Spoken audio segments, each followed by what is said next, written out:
Je vous remercie, Monsieur le Président, Mesdames, Messieurs.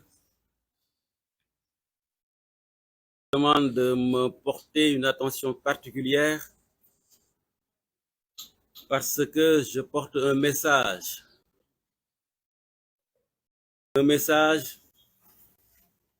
de la coalition des leaders de Yewwi Askan Wi à l'endroit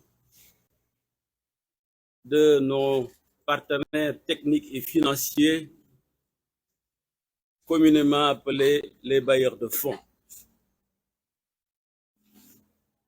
Mais je voudrais, au préalable, faire un petit rappel historique, c'est nécessaire, certains l'ont déjà fait,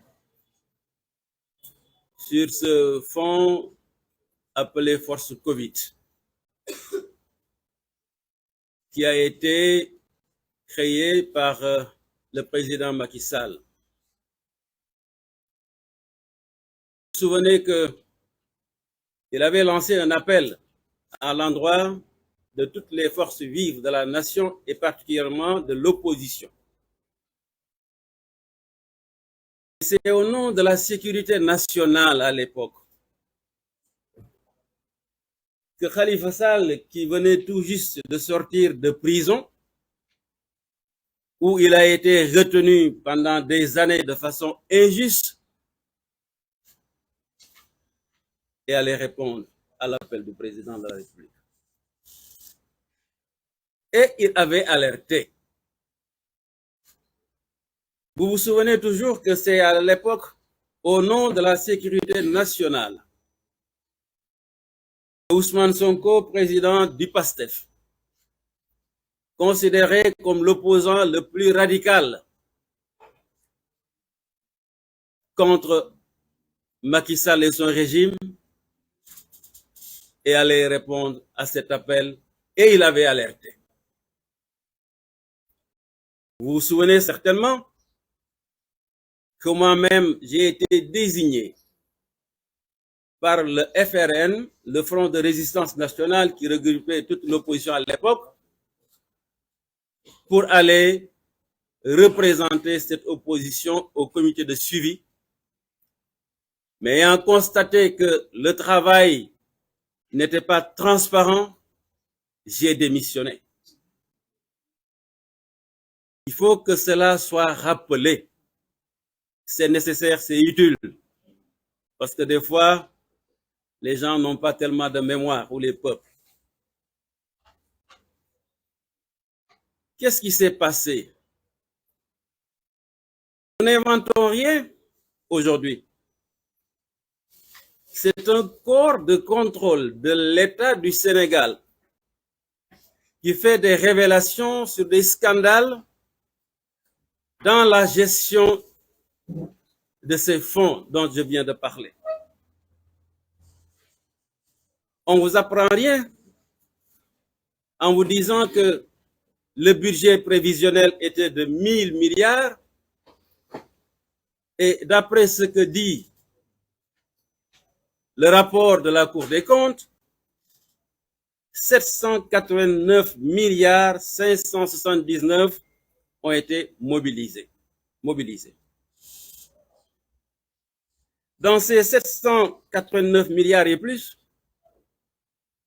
nos partenaires techniques et financiers y ont participé pour 667 milliards 371, soit 84,5% du budget. Chers partenaires au développement, vous avez participé pour 84,5% au budget de Force Covid-19. L'État du Sénégal, principal concerné, n'y a participé que pour 102 milliards et plus, soit 13%. Et les volontaires, les particuliers, les chefs religieux, le secteur privé, pour un montant de 19 milliards 958 millions, soit 2,5%. Et le rapport de la Cour des comptes révèle les scandales que ceux qui m'ont précédé ont énumérés. Avance de démarrage versée même avant signature et approbation du contrat, c'est-à-dire qu'il vous paye sans que le contrat ne soit établi. C'est ça ce que cela veut dire. Et après, au moment de vous payer, essayez de régulariser les paiements des décomptes, ils ne déduisent pas les avances qui vous ont été irrégulièrement faites. Ce n'est pas moi qui le dis. Ce n'est pas Ousmane Sonko qui le dit. Ce n'est pas Cheikh Tidiane Youm ni Khalifa Sall qui le dit. C'est la Cour des comptes qui le dit, qui est une institution inventée et créée par Napoléon Bonaparte. Les retraits en espèces, aussi soulignés par le rapport, et chose plus grave, des dépenses sans lien avec la Covid d'un montant de plus de 19 milliards. D'un montant de plus de 19 milliards. Si, ne serait-ce que cette somme, vous l'ajoutez au justificatif boiteux du ministre de l'économie ou ministre des Finances, qui est de 6 milliards, vous êtes déjà à 25 milliards de francs CFA. Chers partenaires au développement, voilà que le ministre à qui vous confiez l'argent que vous nous donnez, parce qu'il y a des dons, ou l'argent que vous nous prêtez, reconnaît que l'État du Sénégal a fait au moins un manquement de 6 milliards de francs CFA. Au moins, plus de 6 milliards de francs CFA. Et vous vous posez des questions depuis que vous êtes en train d'assister les pays en développement. Pourquoi il n'y a pas de progrès dans ces pays? Pourquoi, malgré tout ce qui a été donné au Sénégal, nous sommes 25e sur le plan mondial des pays les plus pauvres? Aujourd'hui, je pense que par rapport à ce rapport de la Cour des comptes, vous commencez à avoir des réponses aux questions que vous posez. Vous contrôlez les élections. L'Union européenne, par exemple, a une commission de suivi des opérations électorales, au Sénégal particulièrement. Mais ces deux sont liés. L'argent que vous donnez au pays, et particulièrement au Sénégal, mais c'est le contribuable de vos pays qui donne cet argent. Vous ne pouvez pas donc, à notre avis, rester indifférent à ce qui s'est produit dans la gestion des fonds de Covid-19 au Sénégal. Vous n'avez pas le droit de vous taire. Et nous avons bon espoir que vous allez réagir parce qu'il y va de l'intérêt de vos institutions, parce que vous aussi, on sait qu'il y a une exigence de votre opinion publique nationale. Il y va aussi de l'intérêt des populations du Sénégal que vous avez décidé d'aider depuis longtemps. On l'a dit tout à l'heure, je vais le répéter. Parce que vous êtes au nombre de 13 partenaires techniques à participer au financement de ce fonds Covid. Je n'invente rien, c'est la Cour des comptes qui le dit. L'interpellation que nous faisons s'adresse par voie de conséquence à ces institutions que je vais énumérer. La KfW, qui est une institution allemande. L'État du Japon y a participé. L'AFD, l'Agence française de développement, y a participé. L'Union économique monétaire ouest-africaine y a participé. Le Fonds monétaire international, FMI, y a participé. Le 11e Fed y a participé. La BOAD y a participé. L'IDA, par le biais de la Banque mondiale, y a participé. La Banque islamique de développement est interpellée. La BAD, la Banque africaine de développement, est interpellée. Le gouvernement italien est interpellé. La BI est interpellée. La BADEA est interpellée. Et particulièrement, le Fonds monétaire international, qui est notre principal partenaire financier et technique, qui a participé pour 38,61%. 38,61%. La Banque mondiale aussi, deuxième partenaire pour ce fonds, qui a participé pour 12,13%. L'Union européenne, qui a participé pour 11,77%.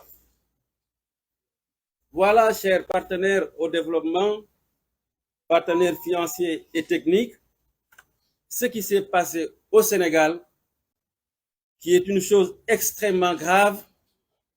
Et vous avez certainement, comme nous, eu les échos de la grande majorité de notre peuple, pour ne pas dire de l'ensemble du peuple sénégalais. Et nous avons bon espoir que vous allez utiliser des mécanismes qui sont à votre disposition dans vos différentes institutions pour répondre à cette interpellation qui n'est pas tout simplement celle de la coalition Yewwi Askan Wi, mais de celle de tout un peuple, le peuple sénégalais. Et après cela, on nous dit, certains soi-disant bien pensants, adeptes du politiquement correct, qu'on ne devrait pas manifester le 31 décembre. Je dois rappeler que le 31 décembre n'est consacré par aucune constitution, par aucune loi. Ce n'est rien d'autre qu'une tradition qui a été initiée par le général de Gaulle en 1960 et qu'on est en train de faire une pratique. N'existe pratiquement pas dans les pays anglo-saxons. Et c'est ça aussi le malheur de nos pays, particulièrement francophones, c'est la pâle copie des institutions ou de ce qui se passe en Occident, qui ne sont pas conformes à nos réalités. La République. Mais où est la République? Quand le président lui-même, vous vous souvenez pendant ces élections, a daigné recevoir en audience notre mandataire qui est parti avec nos documents officiels, et il semblerait qu'il a été récompensé. Où était la République à l'époque? D'autres l'ont souligné. Où était la République quand on emprisonnait injustement Khalifa Sall? Je cherche la République depuis l'avènement de Macky Sall, je ne la trouve pas. Où était la République quand on montait le complot contre Ousmane Sonko? C'est ça la République? Où est la République quand on arrête de façon injuste des députés sans lever leur immunité parlementaire? Où était la République quand le président lui-même désacralise sa parole en promettant au peuple sénégalais qu'il va réduire son mandat de 7 ans à 5 ans? Où était la République? Où est la République quand le beau-frère lui-même du président de la République ose défier et taxer les magistrats de la Cour des comptes d'opposants cagoulés, encagoulés? C'est ça la République? Moi, je la cherche depuis que Macky est là, je ne la vois pas nulle part. Ce que j'ai vu, et retenez bien, c'est la resclanique. Autrement dit, un pays façonné, des institutions façonnées et qui constituent une chose pour un clan, rien d'autre. Donc, chers partenaires au développement, partenaires techniques et financiers, comme on le dit, partenaires au développement, nous vous interpellons sur ces scandales de la Cour des comptes. Et nous avons bon espoir que comme vous le faites pour les institutions, vous le ferez aussi pour ces rapports. Ce n'est qu'un service de plus que vous aurez rendu à nos peuples et ce ne serait aussi qu'un service de plus que vous aurez rendu à votre opinion publique. Aujourd'hui, face à ces scandales, il ne saurait y avoir de précautions diplomatiques. Et le 31 décembre, comme on l'a décidé, on n'acceptera pas qu'au nom d'une république où le chef va s'auto-glorifier à travers un soi-disant message, que cela puisse constituer un frein ou un blocage au gémissement de tout un peuple qui a faim, de tout un peuple qui est épris de liberté, de souveraineté. Nous ne l'accepterons pas. Donc, ceux qui croient que le 31 décembre est un jour sacré, détrompez-vous, il n'y a rien de sacré. Ce n'est pas la religion, ce n'est pas la République, c'est une simple copie de ce qui s'est passé ailleurs. Le président peut s'adresser à la nation quand il veut, selon les circonstances. Mais cela ne saurait empêcher que le peuple manifeste sa colère. Cela ne saurait bâillonner l'opposition et il faudrait qu'il le comprenne. Aujourd'hui, il est à Tambacounda en train de, passez-moi l'expression, peigner la girafe. C'est-à-dire qu'il fait des actions qui ne lui apporteront absolument rien parce que le troisième mandat est impossible dans ce pays. Je vous remercie.